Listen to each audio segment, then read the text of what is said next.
Saiamos daqui, irmãos, renovado pela palavra, pelo Espírito. Saiamos deste lugar cheio da presença de Deus, exalando a presença de Deus, o poder de Deus em nossas vidas. Nessa noite eu quero convidar você a abrir sua Bíblia no livro de Romanos, capítulo 6.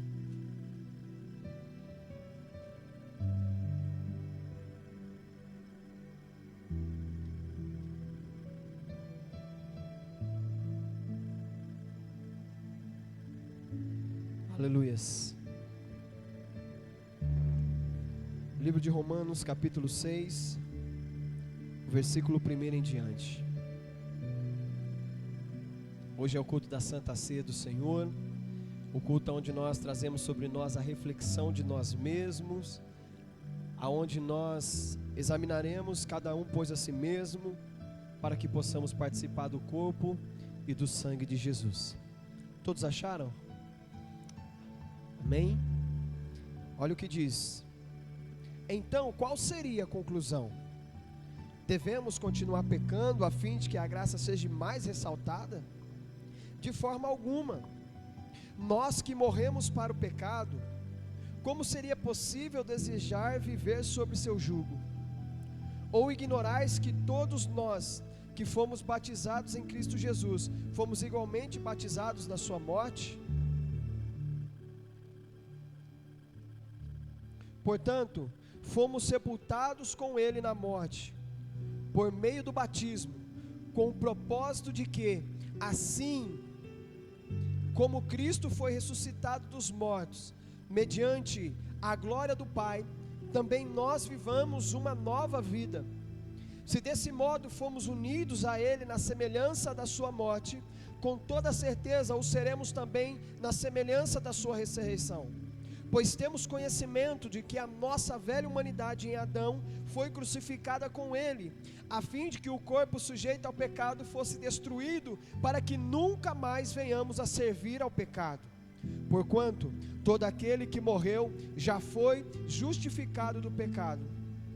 E mais, se morremos com Cristo, cremos que também com Ele viveremos, pois sabemos que, havendo sido ressuscitado dos mortos, Cristo não pode morrer novamente, ou seja, a morte não tem mais qualquer poder sobre Ele, porque ao morrer para o pecado, morreu de uma vez por todas para o pecado, e todavia quanto ao viver, viver para Deus. Assim, dessa mesma maneira, considerai-vos mortos para o pecado, mas vivos para Deus em Cristo Jesus. Portanto, não permitais que o pecado domine o vosso corpo mortal, forçando-vos a obedecerdes à sua vontade. Tampouco entregueis aos membros do vosso corpo ao pecado como instrumentos de iniquidade. Antes, consagrai-vos a Deus como ressuscitados, levantando da morte para a vida, e ofereçais aos vossos membros do corpo a Ele como instrumentos de justiça, porquanto o pecado não poderá exercer domínio sobre vós,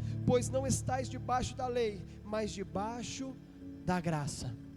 Aleluias. Pai, te dou graças, Senhor Jesus, neste momento, Pai, pela vida de cada irmão que aqui está. Te dou graças, Senhor Jesus, pela oportunidade que temos de ouvir a sua palavra, Senhor, e sermos ministrados pelo teu Espírito Santo. Pai amado, nos conceda a graça, Senhor. Pai querido, que o teu Espírito seja assim agora, Pai querido, a voz ecoando neste lugar, ó Pai, para dentro dos nossos corações, e que possamos, Senhor, ser instrumentos usados em tuas mãos para transmitir a verdadeira mensagem que o Senhor quer nos trazer nessa noite. Pai amado, desde um momento que começamos este culto, Senhor, nós temos visto e contemplado a tua glória neste lugar. Então, Senhor, derrama ainda mais da tua presença sobre nós, é o que nós te pedimos em nome de Jesus, amém. Pode tomar os vossos assentos em nome de Jesus. Os irmãos vão me perdoando pela voz, né? Mas eu acredito que até amanhã eu estou sem ela, né? E os irmãos do Ministério de Louvor que me perdoem. Mas é assim mesmo, irmão. Irmãos, a palavra do Senhor, ela vai nos dizer acerca do pecado. E Paulo aqui vai dizer para nós, olha, então, qual que seria a conclusão? E aqui ele traz, irmãos, um ponto muito forte, que a igreja do século 21 está vivendo e não está percebendo. A palavra vai dizer assim, olha, devemos continuar pecando a fim de que a graça seja mais ressaltada? O que ele está dizendo? Devemos nós ficarmos praticando a iniquidade para que a graça de Deus venha se manifestar ainda mais em nós? Ele vai dizer de forma alguma. Por que eu digo que isso é do século 21? Aquilo que nós estávamos falando na terça-feira, aqui, na quinta-feira, no culto de oração. Irmãos, o mundo está entrando dentro da igreja e o pecado está se tornando natural. Hoje o que era intolerável, hoje se torna tolerante. Antigamente, aquilo que era, irmãos, pecado, mediante ao que Deus revelou através da sua palavra, hoje muitas coisas já não são mais pecado, porque a humanidade aprendeu a conviver com ele e a suportar. Mas Paulo está dizendo, olha, de maneira alguma você tem que continuar pecando para que a graça de Deus se manifeste na sua vida. Mas pelo contrário, se Cristo morreu e nós fomos crucificados com Cristo, então nós devemos também morrer para o pecado. Por quê? Assim como Cristo morreu nessa vida humana, mas ele ressurgiu novamente para a vida, agora a morte já não tem mais domínio sobre ele. Da mesma forma nós morremos para o pecado, e se nós morremos para o pecado e ressurgimos para Cristo, agora o pecado já não tem mais domínio sobre nós.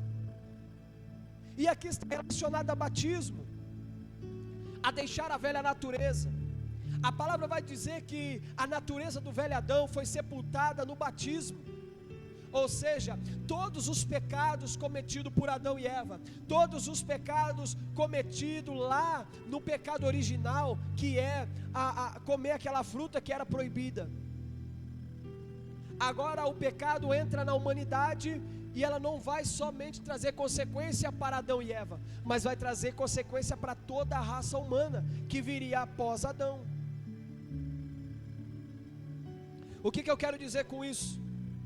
Não adianta nada você ser bonzinho nessa vida, não adianta nada você fazer caridade, não adianta nada você fazer benfeitoria para as pessoas, se você não nascer novamente em Cristo, você não vai habitar o reino dos céus. Paulo está dizendo, se nós morremos para o pecado, então o pecado já não faz mais parte da nossa vida. Mas irmãos, como que nós morremos para o pecado? Quando nós dizemos, Senhor, eu te aceito como meu único e suficiente Salvador. E logo após isso, irmãos, nós olhamos e decidimos deixar a nossa velha natureza. Quando eu desço as águas e falo assim, eu prometo ser fiel, eu prometo zelar pela tua palavra, eu prometo zelar pelos teus princípios, eu prometo, Senhor, ser fiel até o último dia da minha vida. Eu prometo, Senhor, negar ao pecado. Eu prometo, Senhor, não negar a tua presença e nem negar o teu evangelho. Eu prometo ser fiel a ti, ainda que venha sobre mim a fome, ainda que venha sobre mim a doença, ainda que venha sobre mim todas as coisas que são ruins aos nossos olhos, mas eu não vou negar. Aí, irmãos, o pastor diz assim, então, pela sua confissão, eu te batizo em nome do Pai, do Filho e do Espírito Santo. E aí, irmãos, a sua velha natureza morre. E é isso que Paulo está dizendo, morremos para o pecado.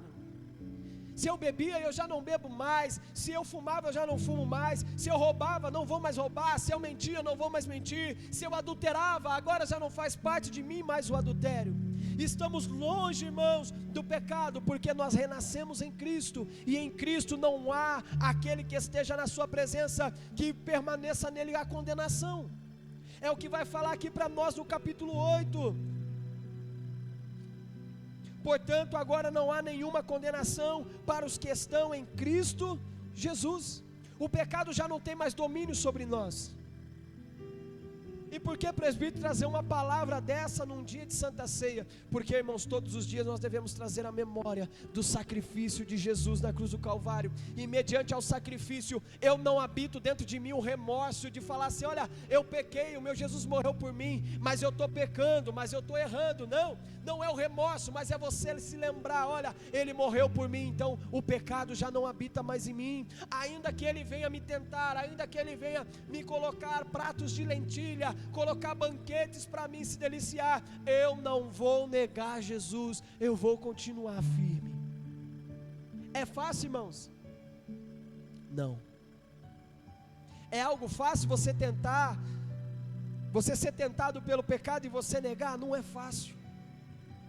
Jesus sabia, irmãos, que não seria fácil, mas Ele vai dizer para nós: tem de bom ânimo. E ainda, irmãos, que nós venhamos errar, diz a palavra do Senhor, que Ele há de nos perdoar 70 vezes 7, mas isso não é, irmãos, nenhuma muleta para você se escorar para pecar, não, é o que Paulo está dizendo, não há por que você pecar, a fim de que o perdão de Deus se manifeste em você, mas é melhor você se afastar do pecado, para que de fato a graça se permaneça em você. Sabe, irmãos, a humanidade está totalmente distorcida. A humanidade está achando que Deus é bom, Deus é maravilhoso, Deus é amor, Ele perdoa tudo. Olha, pode pecar porque Deus, Ele é misericordioso. Mas sabe o que a palavra do Senhor diz? A palavra do Senhor diz que com a boca você confessa para o perdão, e com o coração você crê para a salvação. Sabe o que isso quer dizer? Que se sua boca confessar o seu pecado e o seu coração entender que você foi perdoado e você se arrepende daquilo e você deixa, Deus perdoa. Mas se a boca confessa, mas o coração não está crendo para a salvação, você vai voltar a pecar dentro daquilo que você errou. E aí já não é mais arrependimento, mas se torna um remorso. Deus, me perdoa, Senhor, porque eu menti. Perdoa, Senhor, porque eu menti para o Aguinaldo. Mas no outro dia, quando eu ver o Aguinaldo, irmãos, eu não vou falar: Aguinaldo, você me perdoa, eu pequei contra você, eu menti para você. No outro dia eu vou até o Aguinaldo e minto de novo. Às vezes para encobertar algo que vai me prejudicar, às vezes algo que vai dar problema, então eu vou me omitir. Eu preciso entender, irmãos, que isso é muito sério no reino de Deus. Eu preciso entender que todo pecado ele tem o seu peso, mas todos são da mesma medida. Todos os nossos pecados, irmãos, seja ele o menor que for ou o maior que for, tem o mesmo peso para Deus. É por isso que a Bíblia fala que naquele dia haverá muita surpresa, irmão. Pessoas que você falava assim: isso aí não foi para o céu não, hoje é que ele morreu. Naquele dia você fica e ele vai, ou naquele dia você vai, chega lá, se encontra com ele. E aí eu digo para você, a nós foi dada uma ordem: afasta-se da aparência do mal, foge, pega as tuas coisas e foge, não do que é mal, mas da aparência. Ou seja, você não precisa saber que é mal, olhou, identificou, olha, está parecendo mal, vamos embora. Você não precisa pagar para ver, para falar que você é bom, que você é forte, que você resiste, não, mas foge, porque ele sabe que o pecado, ele é muito tentador, e ele nunca vai vir, irmãos, com chifre, tridente e rabo, mas ele vai vir de uma forma que nos chama atenção. O pecado, irmãos, ele vem como algo lindo, maravilhoso e traiçoeiro. Nós só vamos entender depois, quando dá problema. Paulo está dizendo: não queira viver as coisas deste mundo, não queira viver no pecado, porque vocês renasceram com Cristo. Olha o que diz no versículo 12: portanto, não permitas que o pecado domine o vosso corpo mortal, façando-vos a obedecerdes às suas vontades. Irmão, sabe o que nós aprendemos na palavra? Olha, orai e vigiai. Se nós formos falar da história de Pedro, que nós pregamos aqui semana passada, quando Jesus vai falar para Pedro: Pedro, depois que você se converter. Mas espera aí, Pedro já andava com Jesus, Pedro já viu Jesus fazer milagre. Por que Jesus fala: Pedro, depois que você se converter? Porque Jesus conhecia o coração de Pedro. Jesus conhece o nosso coração. Jesus sabe que às vezes basta algo tão pequeno para nos fazer afastar da presença dEle. Talvez pode ser algo tão pequenininho, mas que já nos tira da sua presença. Mas Deus está dizendo: não permita que o pecado domine o seu corpo, não permita que o pecado domine a sua mente, não permita que o pecado domine a sua consciência, a fim de te fazer pecar e te tornar escravo, a ponto de obedecer às suas vontades. Então, irmãos, não caia nessa mentira. Um golinho só não faz mal, é para abrir o apetite. Porque não tem problema, presbítero, é socialmente.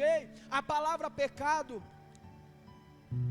ela se encaixa em tudo que está errado. Não fala em matar, em roubar, não, mas ela fala tudo que desobedece, tudo que desagrada ao Senhor. O pecado não vem em doses, o pecado não vem em proporções, mas ele vem dentro da sua essência, dentro daquilo que desagrada a Deus, ainda que pequeno, nos afasta da presença de Deus. E ela é tão séria que, se nós pegarmos o livro de 1 Coríntios no capítulo 11, no versículo 23 em diante, ali vai dizer o Jesus dizendo para nós assim, olha, através da vida de Paulo: examine, pois o homem a si mesmo. Ele não está falando para mim, olha, julga o irmão Aguinaldo, julga o irmão Nival, julga a irmã Vera. Não, mas ele está falando de uma forma no singular. Olha, cada um tem que cuidar da sua vida, cada um tem que examinar a si mesmo, cada um se conhece, cada um sabe o que faz escondido, cada um sabe o que faz quando está sozinho. Todos nós sabemos o que cada um faz. Não tem como eu saber o que o irmão Nival faz quando ele está sozinho. Não tem como eu saber o que o irmão Aguinaldo faz quando está sozinho, o irmão Cleito. Não, cada um, irmão, sabe da sua consciência. É por isso que Jesus vai falar assim, olha, quem tem que examinar é você mesmo. Nem a Jaine, irmãos, que é casada comigo, tem 11 anos, me conhece totalmente. Nem a Jaine, irmãos, que convive comigo todo dia, pega o dia que eu estou bom, pega o dia que eu estou chato, pega o dia que eu estou legal, mas pega o dia que eu estou insuportável, ela não conhece eu por completo. E eu não conheço ela por completo. Por quê? Isso é algo que somente você se conhece. Então, através da vida de Paulo, ele vai dizer, examina, olha para dentro de você, faz um check-up ali, passa o pente fino, e depois que você fizer isso, você se julgue e conserte. Para quê? Para que ninguém venha te julgar. Quando fala para que ninguém venha te julgar, não é no sentido, irmãos, de que as pessoas vão tomar conta da sua vida, não, mas é que o seu pecado vai aparecer para elas. O que é isso, presbítero? Isso é, o pecado ele não fica em oculto, uma hora ou outra ele vai aparecer, e quando ele aparecer as pessoas vão ver. É por isso que Deus, irmãos, ele quer tratar conosco, no íntimo e no profundo. É por isso que a palavra do Senhor vai falar assim, olha, quando quiseres orar, entra no teu quarto, ajoelha, ora, chora, fala para Deus tudo que você tem, tudo que você quer, porque é somente você e Deus que se conhecem. Às vezes, se você falar algo para alguém, ele não vai saber compreender a sua situação, mas Deus conhece, Deus sabe, Deus compreende a sua fraqueza. Então Paulo está dizendo para nós, olha, não se deixe ser vencido, não permita que a sua carne se torne escrava do pecado. Olha o que diz no verso 13, tampouco entregueis os membros do vosso corpo ao pecado, como instrumentos da iniquidade. Olha aqui que coisa linda, irmãos, a parte B do versículo 13, antes consagrai-vos a Deus como ressuscitados, levantados da morte para a vida, e ofereceis os vossos membros do corpo a Ele, como instrumento de justiça. Olha que maravilhoso. Quando nós éramos do pecado, irmãos, o nosso corpo fazia o que o pecado ordenava, mas agora Cristo, Ele vai, irmãos, nos comprar com um preço muito alto, chamado sangue na cruz do Calvário, sangue derramado, sangue carmesim, sangue que purifica o pecado do mundo, sangue que cura, sangue que liberta, sangue que perdoa, um sangue puro, verdadeiro, e um sangue inefável, que não tem preço que pague. E agora ele vai falar para nós, mas pelo contrário, o seu corpo agora consagra ele para Deus. Quando nós éramos do mundo, nós dançávamos até tarde, em baladas, em boate, nós usávamos droga, nós se embebedávamos, acabando com o nosso corpo, irmãos, mas agora Deus fala, consagra ele, porque ele é morada do templo do Espírito Santo. o Espírito de Deus habita dentro de você, então permita-se que o teu corpo seja, irmãos, consagrado a Deus, oferecido a Deus. O ladrão, a mão que era usada para roubar, usurpar alguém, agora a mão que se levanta para abençoar a vida de alguém, orando, intercedendo. Os pés que te levavam às vezes para pecar, agora é os mesmos pés que te levam para dentro da casa de Deus. Consagra a sua vida, consagra os membros do seu corpo, consagra a sua boca, consagra os seus braços, consagra as tuas pernas, consagra tudo que há dentro de você. E o principal, consagre a sua mente. Romanos 12, não se conforme com este mundo, mas renova a sua mente, para que podeis ser capaz de experimentar a boa, perfeita e agradável vontade de Deus. E a Bíblia ainda vai ser mais além, ela vai dizer assim, olha, sem consagração, sem santificação, ninguém verá a glória de Deus. Deixa eu fazer um adendo aqui, se nós não, irmãos, se consagrar, se nós não santificarmos a nossa vida, nós não vamos ver a glória de Deus. E aí nós se tornaremos, igual o versículo diz, destituídos estamos da glória de Deus. Destituídos, longe estamos da glória de Deus. Que você possa, irmãos, nessa noite entender isso. E isso, irmãos, que nós vamos participar, essa ação, esse ato solene. Nós vamos participar do corpo de um Deus maravilhoso que morreu por mim e por você. Seria fácil você se entregar por alguém que você sabe que não vai te amar? Seria fácil você olhar para a humanidade que você sabe que estaria perdida porque preferiria o pecado? Seria fácil você olhar e mesmo assim você se doar?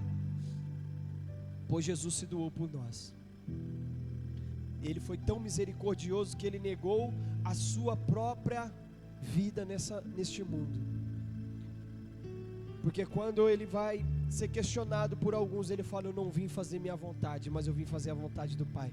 Ou seja, ele abre mão das suas vontades para cumprir, irmãos, o amor de Deus, que está lá em João capítulo 3, no versículo 16, porque Deus amou o mundo, que somos nós, de tal maneira, ou seja, de uma maneira que você não conta, que você não mede, que você não pesa, mas ele te amou de tal maneira, que ele vai entregar o seu Filho unigênito, para que todo aquele que nele crê, não venha perecer nas garras de Satanás, não venha perecer no pecado, não venha perecer no mundo de pecado, mas que venha ter a vida eterna. E olha o que diz aqui no final deste capítulo, no versículo 20, ó. Porque quando erais escravos do pecado, estáveis livres em relação à justiça, e que fruto colhestes então das atitudes das quais agora vos envergonhais, pois o resultado final delas é a morte. Contudo agora libertos do pecado e tendo sido transformado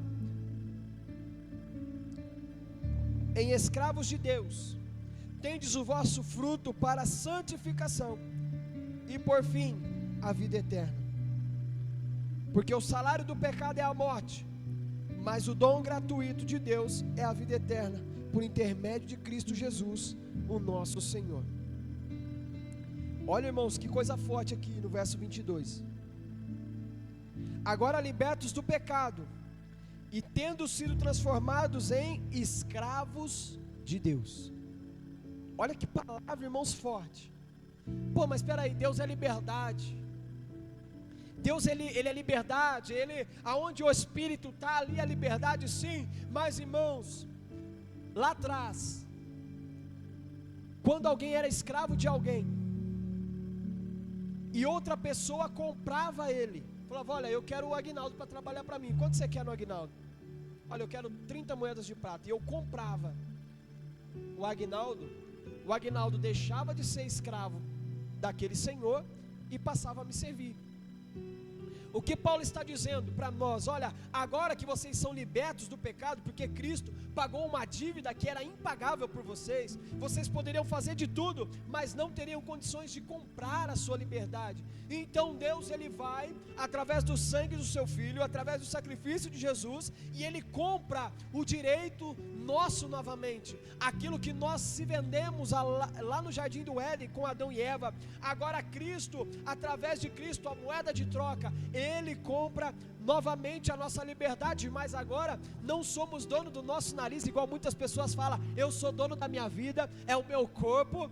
Não é assim que eles falam? É o meu corpo, são minhas regras. Não, agora Paulo está dizendo para nós: agora o pecado já não domina mais vocês, agora vocês se tornaram escravos de Deus, ou seja, Ele é o nosso Senhor. Estamos aqui para servir a Ele, estamos aqui para fazer a vontade dEle, não a minha, não aquela que eu falo a vida é minha. Não, a nossa vida não pertence a nós, porque Cristo comprou na cruz do Calvário, a Ele pertence.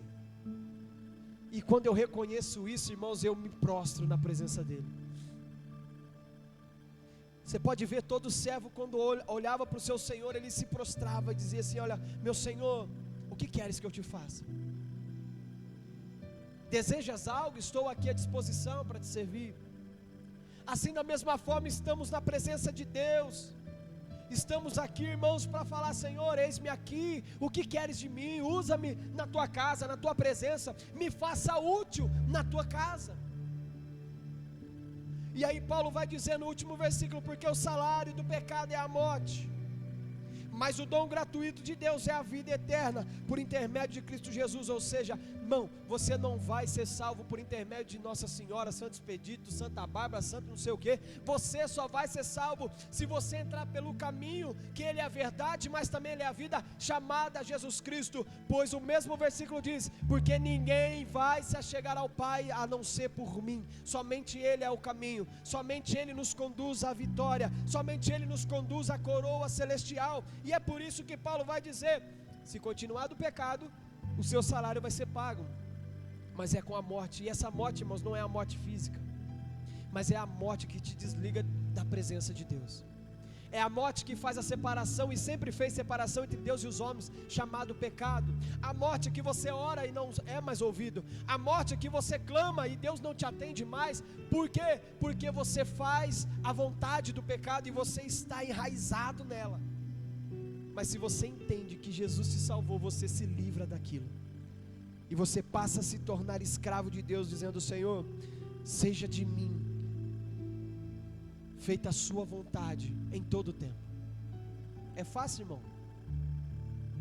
Às vezes nós não queremos nem estar aqui hoje, nós queremos estar em outro lugar, mais bonito, mais legal, uma festa que seja, um passeio com a família top.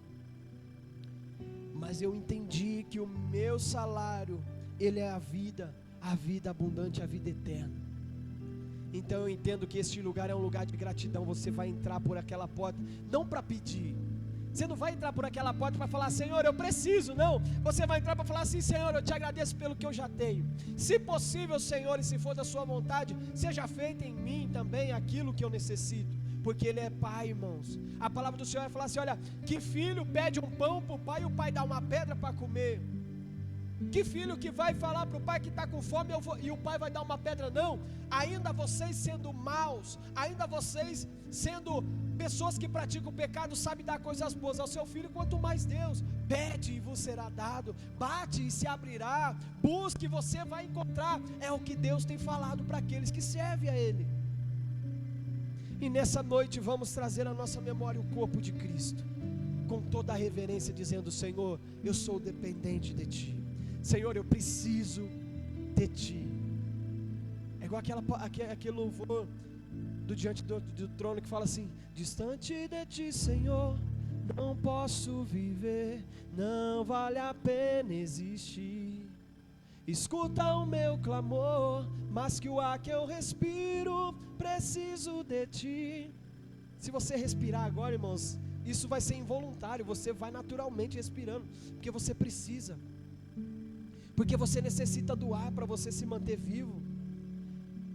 E nós precisamos da presença de Deus para nos mantermos salvos, acolhidos, chamados filhos por adoção, a qual Cristo vem nos trazer a oportunidade.